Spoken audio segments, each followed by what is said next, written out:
Histoire de Marseille, c'est le podcast qui parle des petites histoires comme de la grande histoire de Marseille. Dans l'épisode de la quinzaine, je vous propose de regarder l'incendie des Nouvelles Galeries.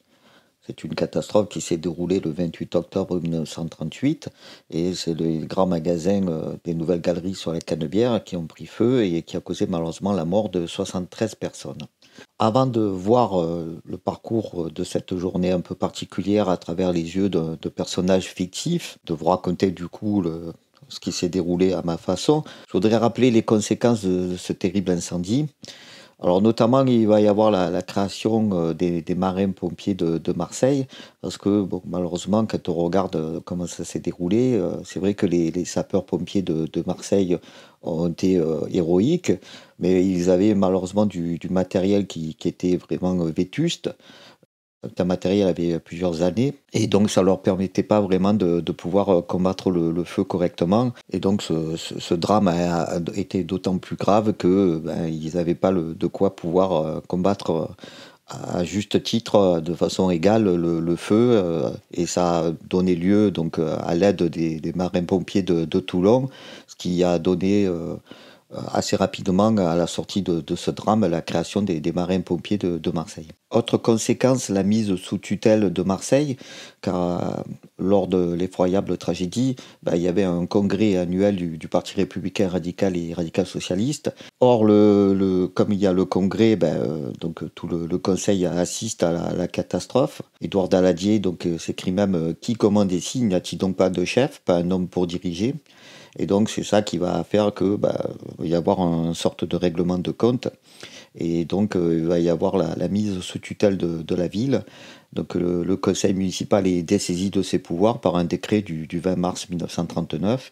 Et c'est donc que la seconde fois depuis Louis XIV que Marseille est placée sous tutelle de l'État, et donc il faut même attendre 1944 avec la libération, pour que Gaston Defferre redevienne maire de Marseille et que la ville retrouve son statut normal en décembre 1946, où le communiste Jean-Christophe Foll est élu maire. Troisième et dernière conséquence, et pas des moindres par rapport à cet incendie, c'est que la réglementation qui définit la sécurité des établissements recevant du public est assez ancienne, puisqu'elle datait de 1913.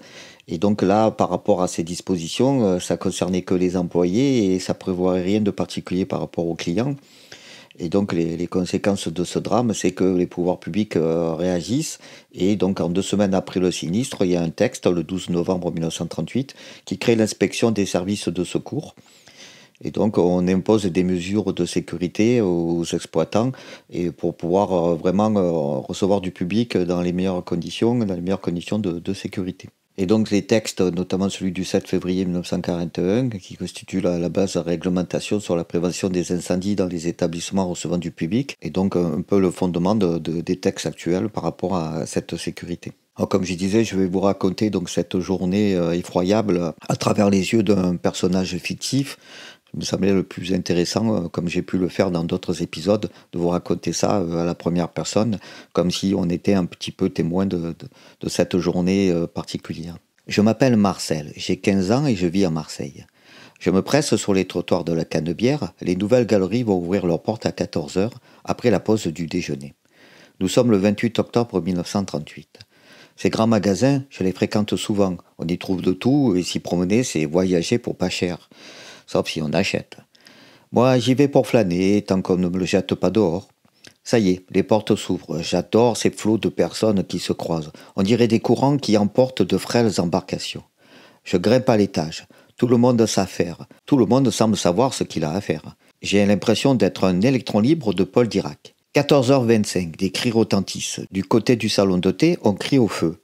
Aussi incroyable que cela puisse être, un incendie s'est déclenché aux Nouvelles Galeries. Je vois passer des vendeuses avec des seaux d'eau, ça me paraît si futile, le feu a pris une vitesse fulgurante. Je reconnais le directeur, M. Fouché. Il va vers les flammes avec un extincteur, mais on lui indique que c'est peine perdue. Le feu est trop puissant pour les maigres engins de secours. Je rebrousse chemin. C'est la confusion la plus totale. Il faut dire les commises et employés sont déjà à leur poste et le feu si soudain. C'est l'épouvante la plus totale. Je ne cherche plus qu'à m'échapper de ce brasier. Je cherche une issue, mais les escaliers sont bloqués par la fumée et les flammes. Une odeur insupportable prend la gorge. J'ai comme l'impression de me trouver derrière une bouche de chaleur d'où s'échappe une vapeur brûlante. Vais-je finir si jeune dans ce sinistre, me dis-je bien égoïstement, alors que tout le monde essaye de sauver sa peau? J'assiste au comble de l'horreur. Certains, dans un geste désespéré, sautent des étages supérieurs. Ils savent pertinemment que pour échapper aux flammes et à l'asphyxie, ils vont vers une mort tout aussi certaine en se lançant de ces balcons. Un homme, tel une torche vivante, s'agrippe à une gouttière, descendant ainsi jusqu'au sol, tombant inanimé sur le trottoir de la Canebière. Une femme, la vingtaine, a sauté côté rue Tubano. Elle se fracasse le crâne. Je suis désespéré. Je me précipite vers une fenêtre afin de sauter dans le vide. C'est bientôt mon tour. À ce moment-là, un des ouvriers qui effectue des réparations au premier étage me retient par le bras. Il s'est saisi d'une corde et l'a solidement attachée à l'appui d'une fenêtre. Et c'est par ce moyen que je parviens à descendre dans la rue. Je mesure ma chance d'être encore en vie. Beaucoup sont encore pris au piège. Au sol, j'essaye d'être utile. Je participe avec d'autres à tendre un drap, pour essayer de freiner la chute des malheureux qui se jettent des étages. Une femme se jette, mais hélas, la toile de fortune tendue cède et la malheureuse se fracasse le crâne sur le trottoir. C'est un drame épouvantable. Si on échappe au feu, à l'asphyxie, on meurt bousculé, écrasé ou par une lourde chute. Je suis horrifié par ce triste spectacle, mais je me dois de tout faire pour aider. Toute ma vie, je garderai gravé dans ma mémoire les scènes affreuses auxquelles, malgré moi, j'assiste. Des victimes grièvement brûlées ou blessées dont leurs chutes sont transportées à l'Hôtel-Dieu ou à la Conception. Dans la confusion, je n'ai pas encore fait attention aux pompiers. Ils font de leur mieux, mais cela semble des combattants dépourvus d'armes face à ce feu immense. Une colonne noire de fumée s'élève de la toiture des nouvelles galeries et monte en spirale vers le ciel. Les pompiers ne semblent pas en mesure d'atteindre les toits. Ils ne pourront jamais éteindre ce feu. Ils ravagent le luxueux magasin de la Canebière. Les pompiers ont des pompes, mais les jets manquent de puissance. La police est là aussi, mais peine à contenir une foule immense. Je suis en colère, car ils observent sans doute fascinés par cet incendie immense, mais ils gênent aussi le secours. Ils bloquent des véhicules venus en renfort.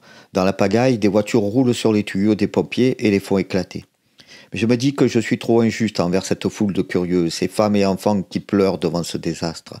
Le feu a commencé à peine après 14 heures. Il est 15 heures, les nouvelles galeries ne forment plus qu'un immense brasier.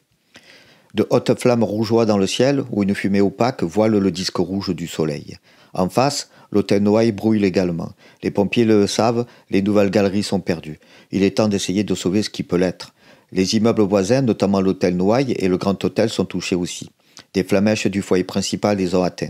Il faut dire que le vent est vif, ce qui rajoute à l'horreur. Les oriflammes et les enseignes offrent un premier aliment au feu. Puis le kiosque à journaux qui dresse son coquet pavillon devant l'établissement Le Canebière.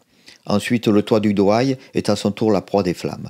Les pompiers se battent avec courage, mais avec des équipements inadaptés. Hélas, le courage ne fait pas tout. Soudain, un bruit de tonnerre. La toiture des nouvelles galeries s'effondre, entraînant les divers étages et rayons luxueux des grands magasins. Il ne reste plus qu'un amas de décombres fumants et brûlants. On assiste, impuissant, le cœur serré, à la fin dramatique de ce bel immeuble. Les décombres font une hauteur de 10 mètres environ. Un frisson m'étreint. Combien vont mourir sous ces décombres? Le bilan sera sans doute terrible. Une fois de plus, je me sens chanceux d'être en vie. Je croise des élèves du lycée Thiers. Ils ont été évacués à 15 heures pour éviter toute panique. On craint que le feu se propage jusque-là. Le vent porte au loin les flamèches. Je me dis que c'est possible que toute le Canebière y passe. Non, je refuse d'y croire.